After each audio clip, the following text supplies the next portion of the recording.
Everyone, अज़लन cooking and gardening में आपको खुशामदीद। तो आज हमारा जो प्रोग्राम है ये टमाटो से रिलेटेड है। और ये टमाटो जो है हमारे यहाँ ग्राफ्टेड टमाटो है। और ये मैंने फरवरी और मार्च के दरमियान में इनको मैंने ग्रोइंग किया था। और ये मैं बाज़ार से इनकी पनीरी लाया था। और पनीरी मैंने यहाँ पर लाके तो फिर उसको मैंने यहाँ पर ज़मीनी दाब कहते हैं उसको, एक एयर दाब होती है, एक ज़मीनी दाब, मैं उसको ज़मीनी दाब कहता हूँ। तो ज़री हिसाब से भी उसको ज़मीनी दाब ही कहा जाता है। तो ये ऐसा होता है कि पौधे के करीब से एक जरीनुमा एक नाली शुरू की जाती है, जो वहाँ से तकरीबन 6 से 8 इंच तक लंबाई हो जाती है उसकी, और दूर हटती जाती है पौधे से। और 2 इंच गहरी होती है। तो उसमें उस पौधे को जब वो 7 से 8 इंच या 10 इंच का हो जाता है तो उस पौधे को उसके नाली के अंदर सुला के तो उसके ऊपर फिर मिट्टी डाल दी जाती है और उसका एक सिरा भी छोड़ दिया जाता है। और जगह जगह से जहाँ पे उसकी स्टेम में से स्प्राउटिंग निकलने की जगह यानी उसकी आँख होती है, तो वहाँ पर फिर उसे वहाँ से उसको थोड़ा थोड़ा सा खाली छोड़ना पड़ता है। तो फिर ऐसा होता है कि ये वहाँ से भी स्प्राउटिंग भी करती है। और उसके बाद आगे जो उसका स्टेम का सिरा होता है वहाँ से भी वो सीधी लेवल में ऊपर की तरफ उठने लगती है और साथ साथ पत्ते निकालती जाती है और बढ़ती जाती है।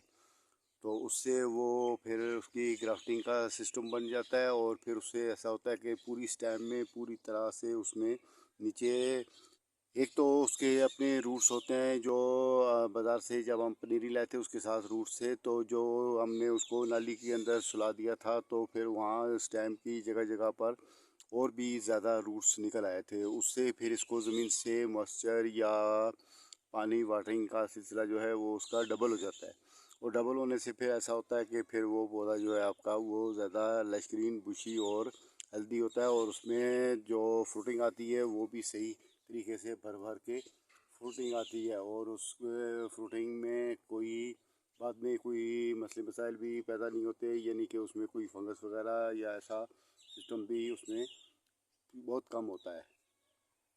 तो इसके बाद मैं अभी एक और टमाटो के पौधे के पास आ गया हूँ। ये वो एक पौधा था और ये अभी दूसरे के पास में आ गया हूँ। तो ये पौधा जो है ये भी आप देख सकते हैं, तो ये भी फ्रूटिंग से लदा हुआ है और इसमें भी ठीक ठाक फ्रूटिंग आ रही है और आई भी है और भी आने वाली है। उसके सामने भी आप थोड़ा सा आगे भी देख सकते हैं। तो ये सब फ्रूटिंग का सिलसिला जारी है और ये मेरा नंबर 2 पौधा है।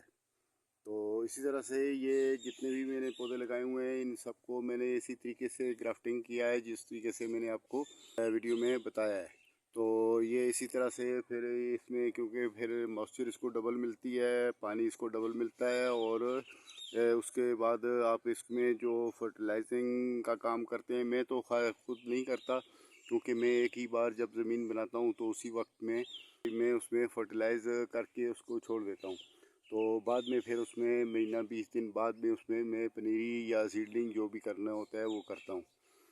तो ये फिर मेरा सिलसिला इसी तरह चलता रहता है। तो मैं बता रहा था आपको कि अगर आपने उसमें बाद में फर्टिलाइजिंग करनी है तो वो भी आपके लिए इजी होगी, क्योंकि वो उसकी जो स्टेम के साथ साथ जो रूट्स बने हुए होंगे तो वहाँ पर आप जगह जगह उसके थोड़ा सा 2-2 इंच दूर हट के आप उसको फर्टिलाइज़ भी कर सकते हैं। यानी फर्टिलाइज़ में भी ऐसा है कि मैं ऑर्गेनिक करता हूँ, तो मैं आपको भी यही मैसेज देना चाहता हूँ कि आप भी फर्टिलाइज़ जब भी करें तो वो उसको आप ऑर्गेनिक करें। तो ये जो दूसरे केमिकल हैं मैं तो उससे बचने की कोशिश करता रहता हूँ और बल्कि बचता भी हूँ, मैं इस्तेमाल नहीं करता। तो ये मेरा प्रोग्राम जो है ये आज ऑर्गेनिक पर ही है रिलेटेड है। और को ये अभी नंबर से दूसरे नंबर पर ये जो पौधा है ये मैं आपको इसकी पोजीशन बता रहा हूँ। उसके बाद मैं अभी आपको नेक्स्ट में थोड़ा सा और वहाँ भी आप देख सकते हैं। तो फ्लावरिंग और फ्रूटिंग जो है इसी तरीके से खूब अच्छे तरीके से आ रही है और जगह जगह पर इसमें फ्रूटिंग आई हुई है। और इसमें भर भर के फ्रूटिंग है और भर भर के इसमें फ्लावरिंग का सिलसिला भी जारी है। और ये मेरे पौधे जितने भी हैं ये लश ग्रीन और बुशी है। और इसमें आप देख सकते हैं कि बर्ड फ्लावरिंग और फ्लावरिंग का सिलसिला जो है वो भी पूरे तरीके से पूरे जोश और खरोश से जारी है। और फ्रूटिंग तो आपने देखी है। उसके अलावा अब एक और पौधा है और ये भी यहाँ पर इसी फार्म में लगा हुआ है। और यहाँ पर भी आप देख सकते हैं कि ये हमारे टोमेटो जो हैं ये लश ग्रीन और बुशी हैं। और इनमें फ्रूटिंग और फ्लावरिंग का सिलसिला जो है वो भी ठीक तरीके से जारी है। तो मैं आपसे इजाज़त चाहता हूँ। ओके।